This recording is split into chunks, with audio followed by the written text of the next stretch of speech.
Everyone, Ryan here. So I'm about to relive my childhood somewhat here.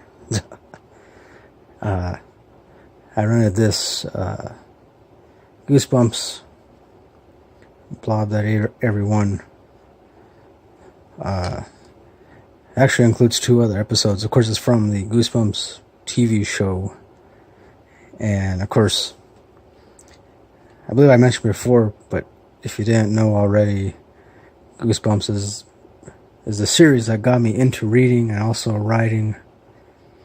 I mean, I remember, as far as the original Goosebumps series is concerned, I remember I pretty much devoured all those books and couldn't wait to get my hands on the next one. And then when the TV show was created, I watched it every day after school, up until I believe it got canceled. I don't know if they still show it or not, or if they tried to revive it. But anyhow, I remember the TV show being kind of cheesy and not as great as the books, but still enjoy it nonetheless, especially right around Halloween time. So I figured I'd watch it because honestly, it's been like, I want to say like, last time I saw any episode of the Goosebumps TV show was when I was like 12 or 13 or something, so definitely way overdue. Yeah. So I don't know. And then of course I got some beers here just to help me relax a little bit. And yeah. So I'm gonna watch these episodes, come back, talk about them a little bit.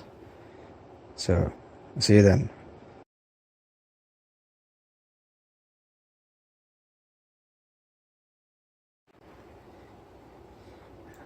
Okay, so I just finished watching this, and I actually enjoyed it.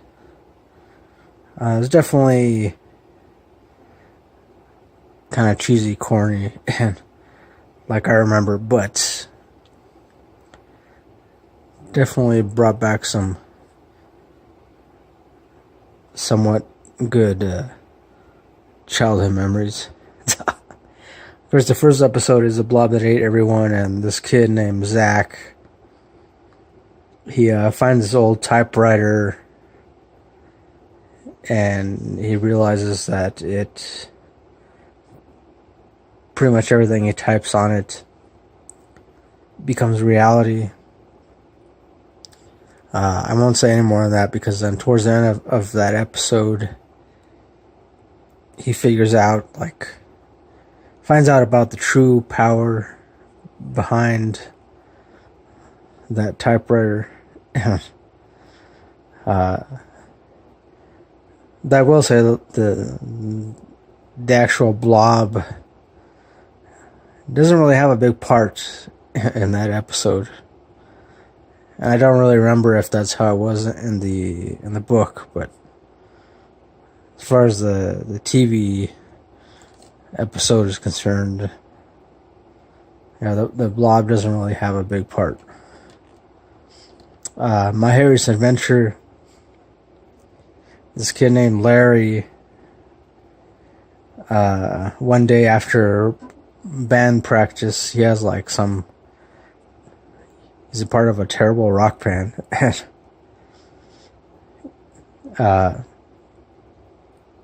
him and his bandmates, they find an old bottle of tanning thing, self tanner, bronzer kind of thing, and he spreads it on himself, and then pretty much by the next day he starts growing a lot of unwanted hair all over his body, and of course he starts freaking out and all that. And I don't want to give it away, but yeah, eventually he does find out the actual cause of that. It's pretty interesting. I do remember that story too, that book. But this episode reminded me of that story. Reminded me of what it was actually about. So, and then the other episode, piano lessons can be murder. This one kid, Jerry, he takes piano lessons from this weird teacher named Shriek or something like Dr. Shriek.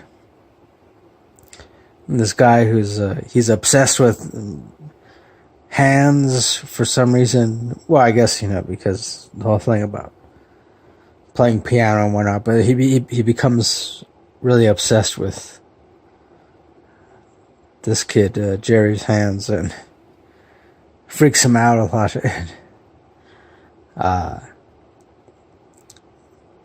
The ending to this episode too is also pretty interesting. Don't want to get away. I mean, definitely all the episodes are interesting. They're obviously dated, kind of cheesy, corny, but I still enjoyed them nonetheless.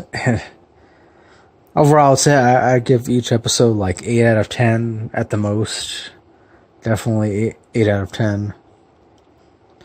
Obviously, I would say that I'm pretty sure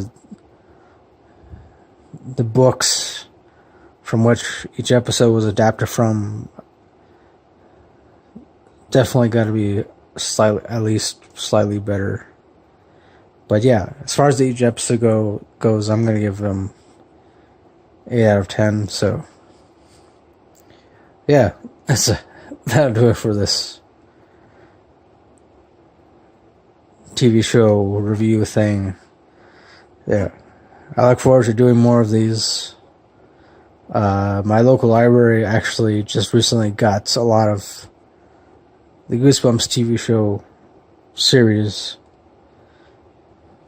on DVD, so yeah, I look forward to reviewing more of these. So once again, I gave each of these episodes 8 out of 10, so that'll do it. Thanks for watching. As always, till next time, don't forget, keep it real, keep on rocking, and peace.